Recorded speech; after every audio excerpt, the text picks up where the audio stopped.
Hello students. तो आज हम लोग क्लास सेवेंथ के लिए आईटी फाउंडेशन जो है उसमें मैथ्स है ना कि पार्ट वाइज शुरू कर रहे हैं। और यहाँ से फर्स्ट में हम लोग ज्योमेट्री को शुरू कर रहे हैं आईटी फाउंडेशन के लिए। तो आज हम लोग ज्योमेट्री को स्टार्ट कर रहे हैं।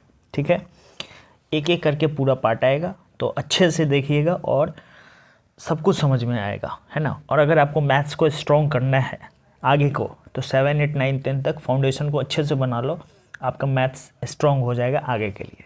तो पहले हम लोग ज्योमेट्री वाले पार्ट की बात करेंगे। ज्योमेट्री में हम लोग क्या क्या पढ़ेंगे? पहले पढ़ेंगे लाइंस एंड एंगल्स, है ना, एक एक करके आएगा। लाइंस एंड एंगल्स फर्स्ट में पढ़ेंगे। सेकेंड में हम लोग बात करेंगे ट्रायंगल्स का, ठीक है। थर्ड में बात करेंगे हम लोग पॉलीगन्स एंड क्वाड्रिलेटरल का, पॉलीगन्स एंड क्वाड्रिलेटरल्स का। और लास्ट फोर्थ पार्ट जो है वो सर्कल्स का, ठीक है। ज्योमेट्री वाले पार्ट में हम लोग ये चार चैप्टर को अच्छे से पढ़ेंगे, ठीक है। एकदम बेसिक लेवल से क्वेश्चन को भी प्रैक्टिस किया जाएगा और अच्छे क्वेश्चन को प्रैक्टिस किया जाएगा, ठीक है। तो फर्स्ट में ज्योमेट्री में हम लोग पहला चीज़ आज शुरू कर रहे हैं लाइंस एंड एंगल्स, है ना। तो हम लोग आज शुरू करने चल रहे हैं फर्स्ट वाला पार्ट लाइंस एंड एंगल्स। और क्लास 7 से इसलिए शुरू कर रहे हैं ताकि अगर आपका मैथमेटिक्स में थोड़ा भी दिक्कत हो तो यहाँ से आप कवर कर सकते हो, ठीक है। तो लाइंस एंड एंगल्स में सबसे पहला चीज़ हम लोग कुछ बेसिक टर्म्स की बात करेंगे। बेसिक टर्म्स एकदम जीरो लेवल से शुरू कर रहे हैं और आपको समझ में भी आएगा। तो बेसिक टर्म में लाइंस एंड एंगल में सबसे पहले हम लोग बात कर रहे हैं कि पॉइंट क्या होता है। सबसे पहला चीज़ क्या होता है? पॉइंट, है ना। पॉइंट की बात करते हैं, ठीक है। पॉइंट क्या होता है? A point indicate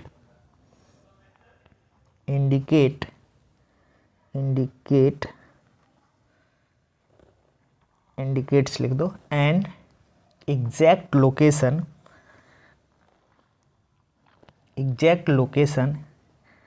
in space and has no dimension, ठीक है। एग्जैक्ट लोकेशन है, जैसे हम यहाँ पे एक पॉइंट ऐसे ड्रॉ कर रहे हैं, इसको पढ़ेंगे पॉइंट पी, है ना, पॉइंट पी। तो इसका एक एग्जैक्ट लोकेशन है, ठीक है, जिसका कोई डायमेंशन नहीं होता है। ये आपको दिख रहा है, एक पॉइंट दिख रहा है, ठीक है। पॉइंट के बाद अब आते हैं लाइन में। दूसरा जो टर्म आएगा मेन वो लाइन। पॉइंट से बहुत सारे पॉइंट को मिला दोगे तो लाइन बन जाएगा। लाइन क्या होता है? ठीक है, अ लाइन इज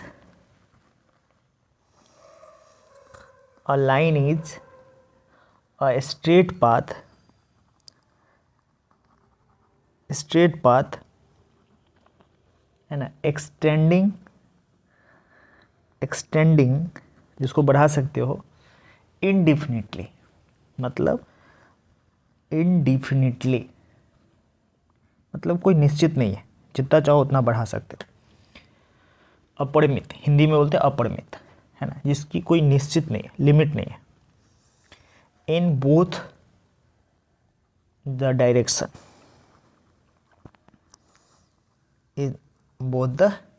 हम दोनों साइड बढ़ा सकते हैं। इनडिफिनिटली दोनों साइड आप बढ़ा सकते हो लाइन को। और इसके पास it has no definite length,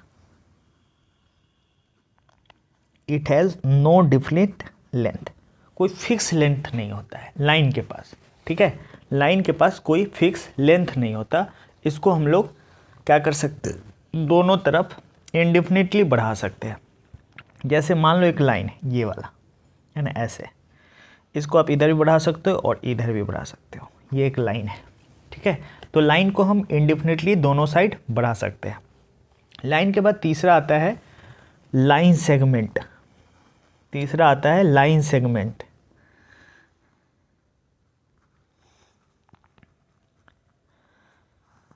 ठीक है।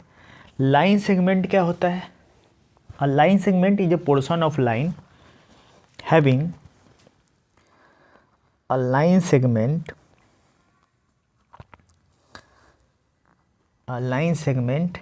is a portion of a line. A line segment is a portion of line having a definite length.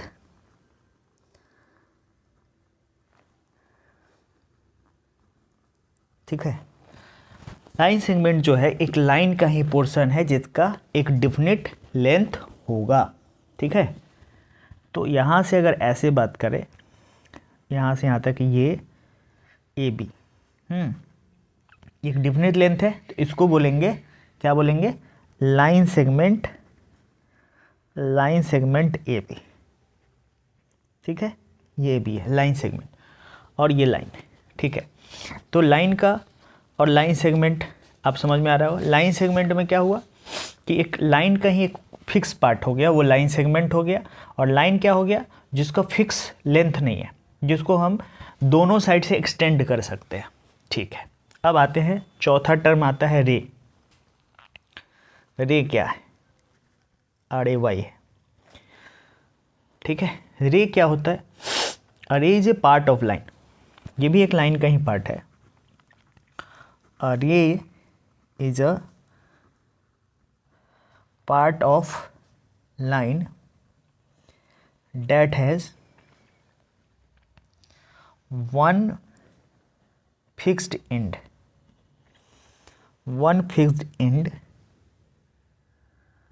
point and extends मतलब बढ़ा सकते हो indefinitely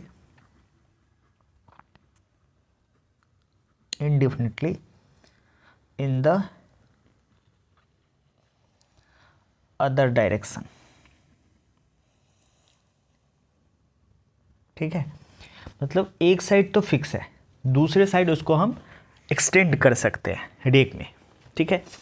रे में क्या है? जैसे एक लाइन सेगमेंट यहाँ से ए रे है और ये जो पार्ट ऑफ लाइन, देखो एक लाइन है ए और यहाँ से इधर की तरफ बढ़ा सकते हैं ये बी। ठीक है। तो यहाँ पे ये है रे A B.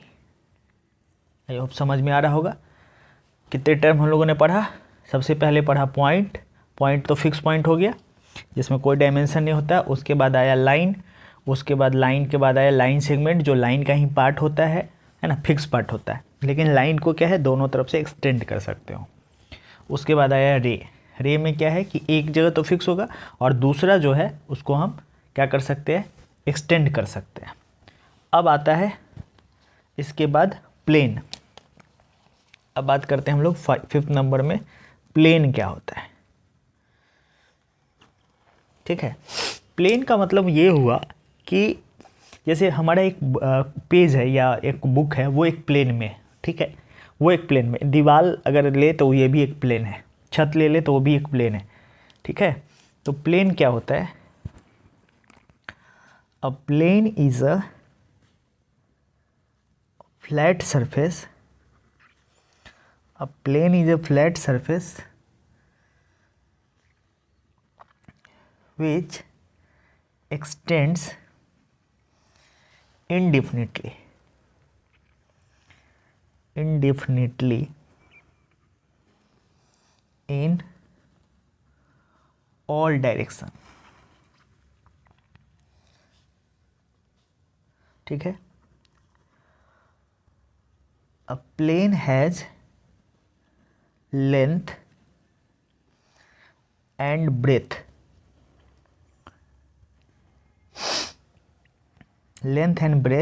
but no thickness। मतलब लंबाई चौड़ाई तो है लेकिन उसके पास मोटाई नहीं है। ठीक है। मोटाई नहीं है। अगर हम प्लेन की बात करें तो एक प्लेन का फिगर हम यहाँ पे ड्रॉ करके दिखाते हैं आपको। प्लेन जो है कुछ इस तरह से, मान लीजिए एक छोटा सा एग्जांपल से ड्रॉ करके दिखाते हैं। ये एक प्लेन है जिसमें ये इसका लेंथ है, ये ब्रेथ है। इसको इधर भी बढ़ा सकते हो, इधर भी बढ़ा सकते हो, इधर भी बढ़ा सकते हो और इधर भी बढ़ा सकते हो। ये एक प्लेन है, ठीक है, प्लेन आ गया, ठीक है। आगे बढ़ा जाए। प्लेन के बाद हम लोग चलते हैं आगे की तरफ। अगला जो पॉइंट आने वाला है नेक्स्ट 6 नंबर पॉइंट, उसको बोलते हैं collinear point. Collinear point, collinear points है ना। कोलिनियर पॉइंट क्या होता है? अगर 2 या 3 या 3 से ज़्यादा पॉइंट अगर एक ही लाइन पे लाई करेगा तो वो हमारा कहलाएगा कोलिनियर पॉइंट, है ना। 3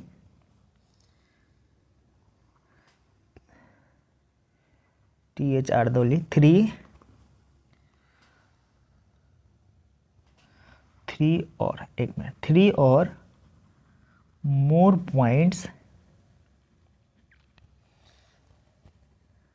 which lie on the same line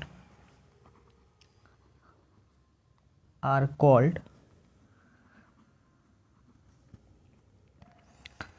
collinear point. अगर 3 या 3 से ज़्यादा पॉइंट है ना एक ही लाइन पे लाई करता है तो उसको बोलते हैं हम लोग कोलिनियर पॉइंट। जैसे मान लो एक है यहाँ, ऐसे बना देते हैं, ये है सी, ये है बी और ये है ए। तो तीनों जो पॉइंट है वो एक ही लाइन पे लाई कर रहा है, एक ही लाइन पे लाई कर रहा है, तो ये हो गया collinear points. Collinear points A B C, ठीक है। आई होप समझ में आ रहा है। ये हो गया आपका कोलिनियर पॉइंट। कोलिनियर पॉइंट क्या होता है? जब 2 या 2 से ज़्यादा या 3 से ज़्यादा पॉइंट अगर एक ही लाइन पे पास कर रहा हो, एक ही लाइन पे सिचुएटेड हो, है ना, या लाई कर रहा हो, तो उसको बोलेंगे हम लोग कोलिनियर पॉइंट, ठीक है। अब आता है कनकरेंट लाइंस। कनकरेंट, ये तो पॉइंट हो गया, कोलिनियर पॉइंट्स हो गए। अब आता है 7 नंबर में concurrent lines.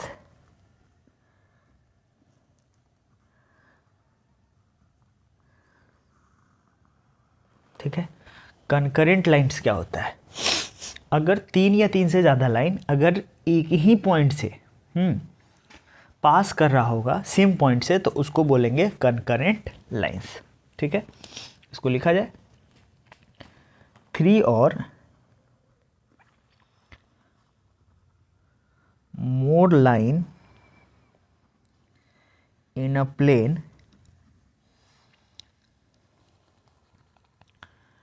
passing through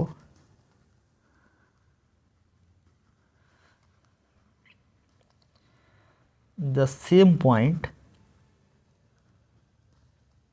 are called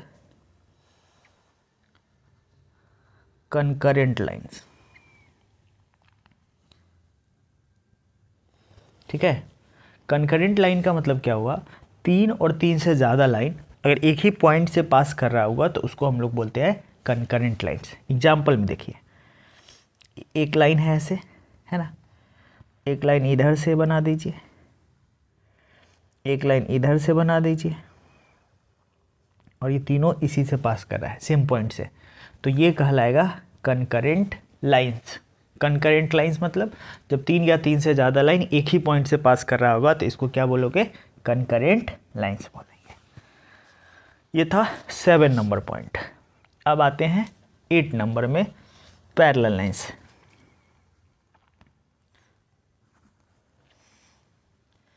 parallel lines नाम ही है पैरेलल, वैसा लाइन जो कभी मिलेगा ही नहीं एक दूसरे से, है ना, या कभी भी एक दूसरे को इंटरसेक्ट नहीं करेगा, ठीक है, उसको बोलते हैं parallel lines. 2 lines in a plane either intersect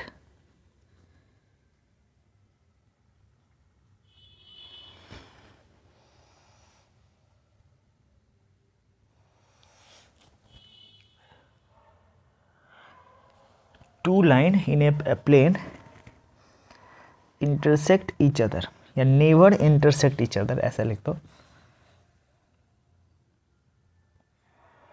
to lines in a plane, in a plane never intersect each other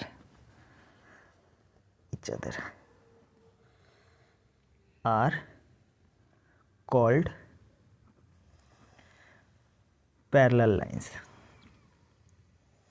ठीक है,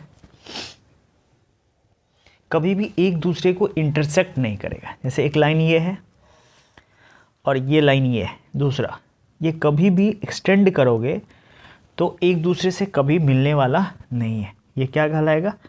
पैरेलल लाइंस कहलाएगा। ठीक है, यहाँ तक लाइंस के बारे में हो गए। अब आता है हम लोग एंगल की बात करेंगे। एंगल क्या होता है, यहाँ से शुरू करते हैं। लाइन वाला पार्ट ख़त्म है, लाइंस एंड एंगल्स है, तो एंगल वाले पार्ट को शुरू करते हैं। ठीक है, एंगल क्या होता है? देखो, एंगल क्या होता है, जैसे एक रे है, ये एक रे है और इस रे को हम कुछ घुमा दिए, ये यहाँ से यहाँ तक है और इसको अगर शिफ्ट करके यहाँ पे लाए घुमा के, अब ये पोजीशन इसका बी हो गया और इन दोनों के बीच जो ये वाला चीज़ें हैं ना, ये इसको एंगल बना। इसको हम लोग थीटा बोलते हैं। थीटा याद रखिएगा, ओ लिख के थोड़ा सा कटा हुआ, थीटा बोलते हैं। थीटा से डिनोट किया जाता है ना। तो इसको लिखेंगे क्या? एंगल का डेफिनेशन लिख लो।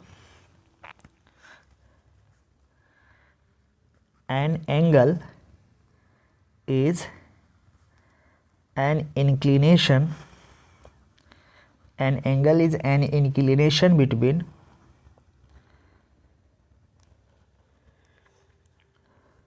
To raise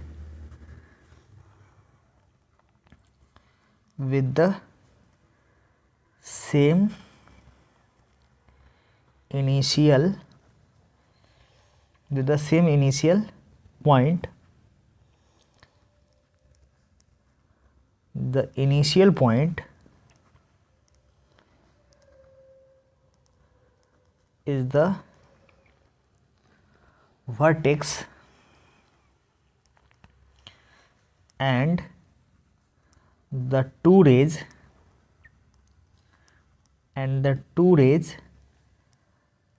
are the arms of the angle।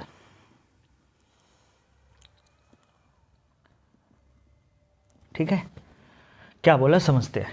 N angle is the inclination between two rays. Angle क्या है? दो रे के बीच का इंक्लिनेशन है। ठीक है, विथ सेम इनिशियल पॉइंट। इन दोनों रे का इनिशियल पॉइंट जो है वो है सेम इनिशियल पॉइंट है ना। और द इनिशियल पॉइंट जो होता है ये वाला, इसको वर्टेक्स बोलते हैं। एंड जो टू रेज जो है, ये रेज, इसको आर्म्स बोलते हैं। ठीक है, यहाँ जो फिगर दिख रहा है, या इसको और एक डिफिनीशन से लिख सकते हो।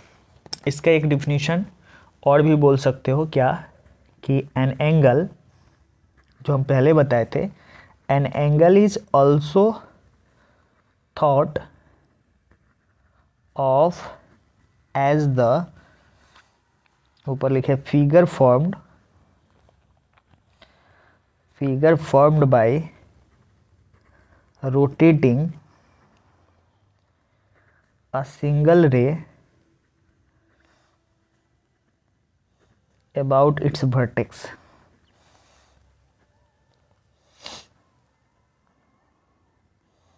है ना।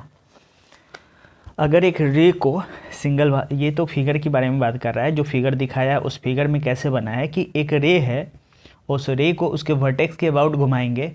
ठीक है, तो एंगल का फॉर्मेशन होता है ना।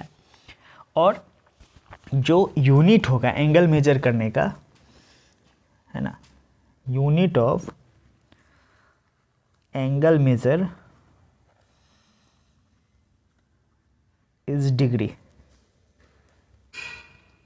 Unit of angle measure is degree, है ना। Denoted by 0 degree. ठीक है, एंगल जो मेट करते हैं वो डिग्री में मेजर किया जाता है और ये 0 डिग्री यहाँ पे है। 1 रोटेशन जो होता है, 1 एक बार जो पूरा घुमा देंगे तो कितना बनेगा, 360 डिग्री बनेगा। एक बार पूरा घुमाएंगे तो कितना बनेगा, 360 डिग्री। और 1 डिग्री जो होता है वो 60 मिनट के इक्वल होता है। मिनट में ऐसे लिखेंगे 60 मिनट्स, है ना। और 1 मिनट में जो होता है वो 60 सेकेंड होता है, ऐसे लिखा हुआ है 60 सेकेंड्स। याद रखना है, एक बार पूरा रे को घुमाइएगा तो कितना बनेगा, 360 डिग्री। डिग्री को ऐसे डिनोट किया जाता है, 1 डिग्री में कितना मिनट होता है, 60 मिनट। और 1 मिनट में कितने होते हैं, 60 सेकेंड्स होते हैं। याद रखना है, ठीक है। अब हम लोग तो आगे हम लोग बात करेंगे टाइप्स ऑफ एंगल्स का, है ना। टाइप्स ऑफ एंगल्स, एंगल की बात कर लिए, अब एंगल्स के टाइप्स की बात करेंगे। टाइप्स ऑफ एंगल्स, कितने तरह का एंगल्स होगा उस सभी की बातें करेंगे, ठीक है। देखो, पहला है एक्यूट एंगल। पहला बोलते हैं एक्यूट एंगल, है ना। एक्यूट एंगल वो होता है जो 0 और 90 के बीच का एंगल होता है। जो यहाँ से लेके, ये 0 डिग्री है, यहाँ से कहीं भी एक एंगल बन रहा है, ये बीच का एंगल होगा जहाँ तक भी, लेकिन ये हमेशा किसके किसके बीच में होगा, बिटवीन 0 डिग्री एंड 90 डिग्री। 0 और 90 डिग्री के बीच का एंगल कहलाता है एक्यूट एंगल, ठीक है। दूसरा आता है राइट एंगल। राइट एंगल, ठीक है। राइट एंगल में क्या होगा, एक्यूट एंगल में तो 0 और 90 के बीच, मतलब जो एंगल 0 से बड़ा और 90 से छोटा हो उसको बोलते हैं एक्यूट एंगल। और राइट एंगल में क्या होगा, जो 90 डिग्री के इक्वल होगा, है ना। ऐसा एंगल जो 90 डिग्री के बराबर हो, ये एक राइट एंगल। राइट एंगल में हमेशा ऐसे सिंबल बना होगा, तो ये इक्वल टू 90 होता है, इक्वल टू 90 डिग्री, इसको बोलते हैं राइट एंगल। मतलब 90 डिग्री का जो एंगल होगा वो राइट एंगल हो जाएगा। अगला है ऑब्ट्यूज एंगल, तीसरा टाइप, ऑब्ट्यूज एंगल, ठीक है। ऑब्ट्यूज एंगल में क्या होगा, जो 0 डिग्री से 90 डिग्री से बड़ा हो बट 180 से छोटा हो। देखिए, ये यहाँ तो 90 बन जाएगा सीधा, तो ये 90 से बड़ा और 180 से छोटा, मतलब 90 और 180 के बीच का एंगल होगा, तो वो कहलाएगा acute angle, between 90 degree and 180 degree.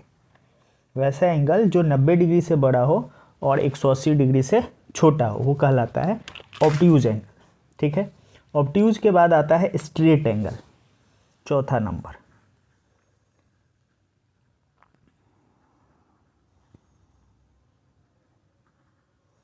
Straight angle में क्या होगा, जो 180 के इक्वल हो, वैसा एंगल जो 180 के इक्वल हो जाएगा। जैसे ये वाला, यहाँ से ये जो एंगल टोटल बनेगा वो 180 के इक्वल होगा, स्ट्रेट एंगल कहलाएगा, इक्वल टू 180। याद रखना है, स्ट्रेट एंगल में क्या होगा, इक्वल टू 180 होगा। अब आता है reflex angle. Reflex angle,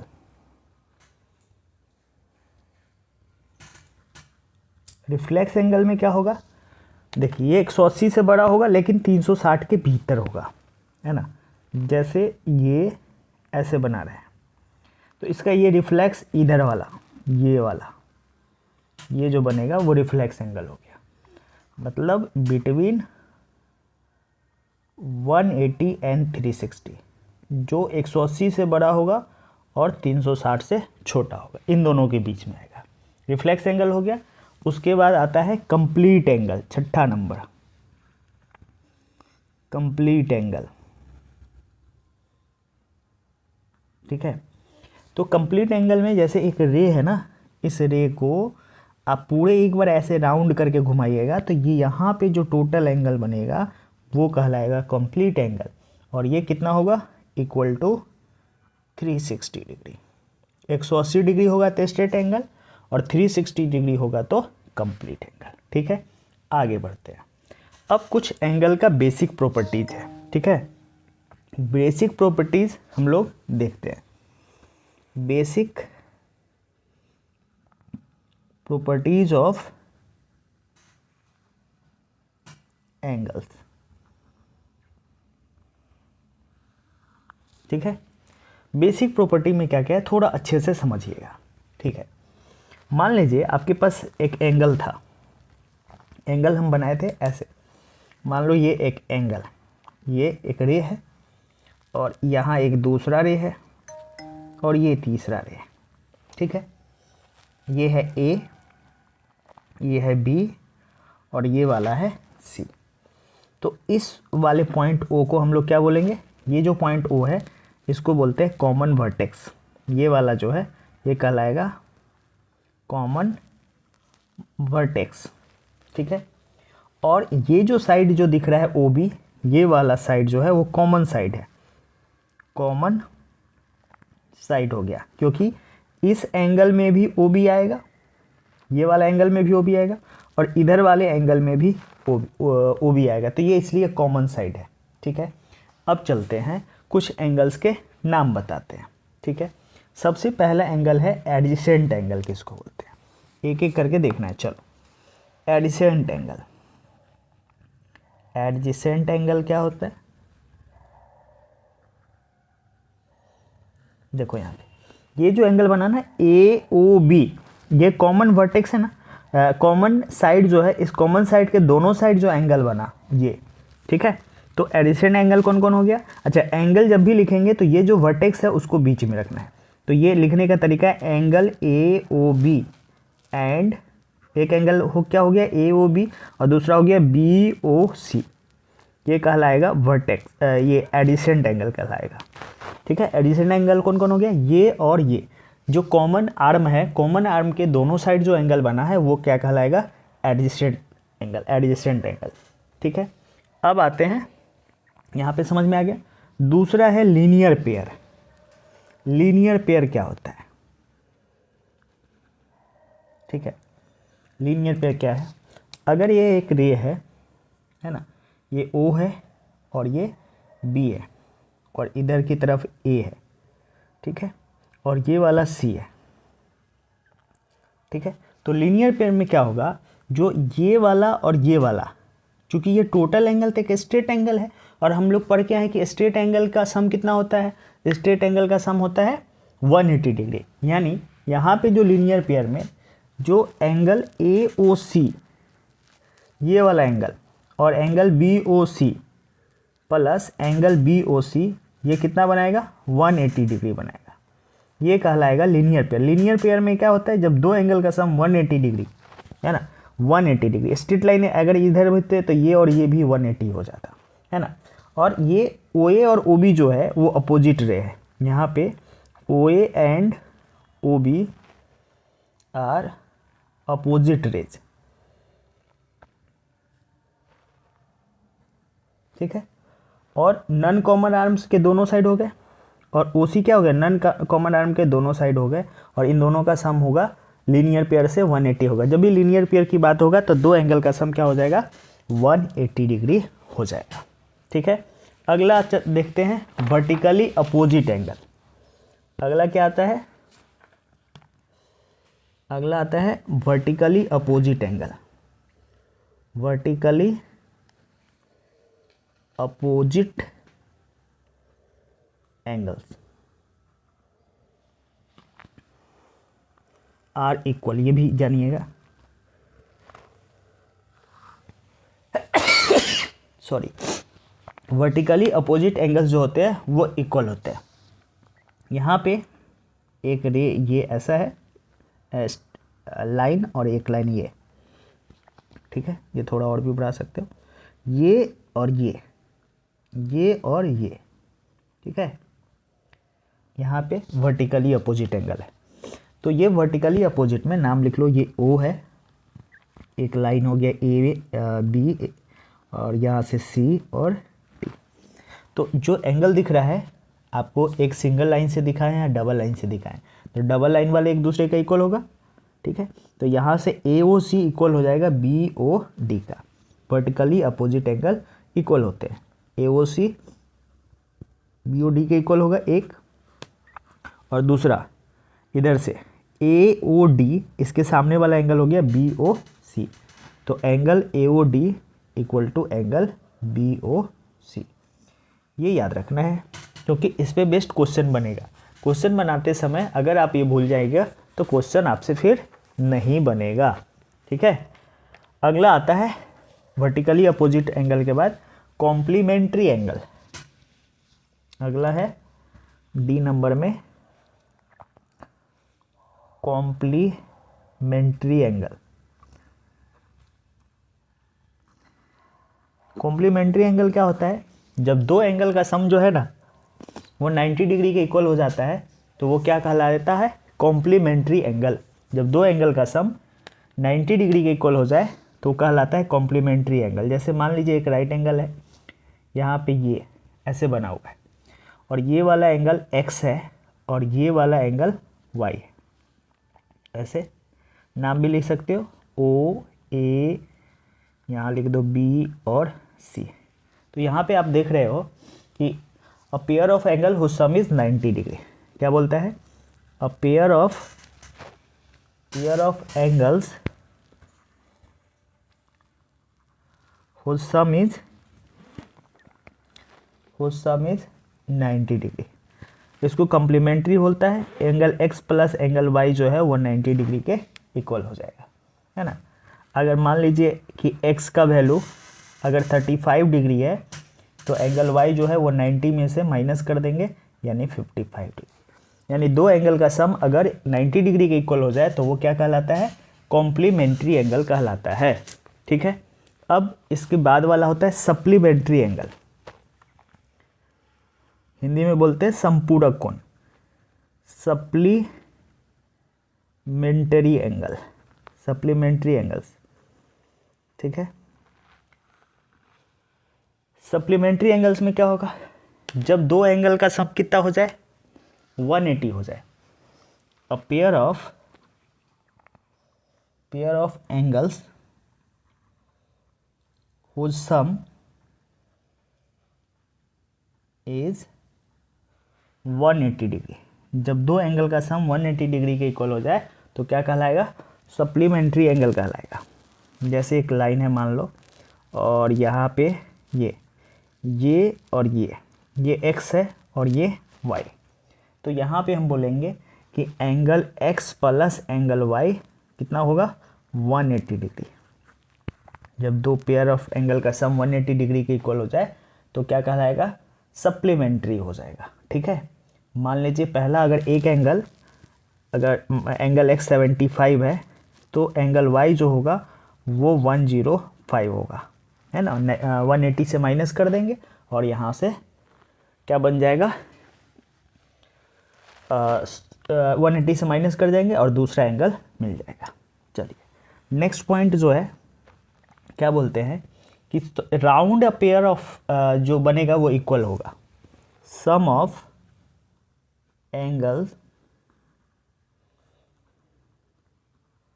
round a pair round a point is 360 degree. एक पॉइंट के अबाउट जितने भी एंगल बनेगा वो सारा कितना बनेगा? 180 डिग्री 360 बनेगा, सॉरी। तो यहाँ से देखिए मान लीजिए एक इधर ऐसे, ये ऐसे और एक और ऐसे बना लेते हैं, ठीक है। अब यहाँ से एक तरफ से शुरू करते हैं। मान लीजिए ये A है, ये B है, C है, ये वाला D है, ये E है और ये F है। तो यहाँ जितने भी एंगल है उन सभी का sum angle A plus angle B plus angle C plus angle D plus angle E plus angle F, ये जो 6 एंगल बना इन सभी का सम किसके इक्वल हो जाएगा? 360 डिग्री के इक्वल हो जाएगा। और इन सभी पे बेस्ड हम लोग क्वेश्चन को सॉल्व करेंगे, इसलिए अच्छे से याद रखिएगा। और एक पॉइंट लास्ट और जी नंबर में क्या है? द सम ऑफ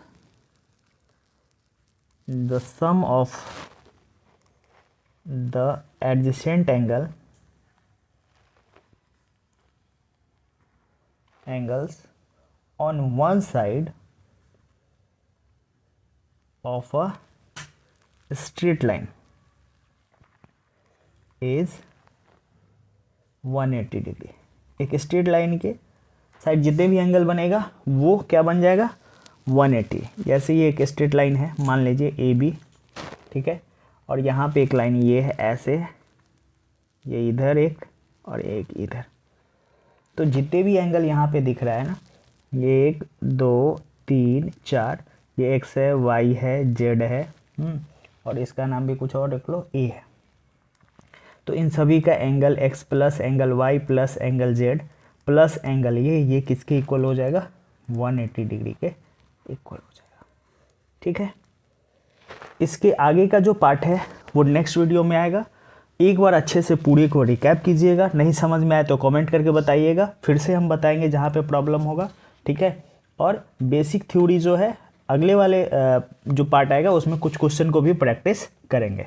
ठीक है, वीडियो अच्छा लगा हो तो लाइक कर दीजिएगा, चैनल को सब्सक्राइब नहीं किया है तो सब्सक्राइब भी कर लीजिएगा। मिलते हैं नेक्स्ट वीडियो में, तब तक के लिए थैंक यू।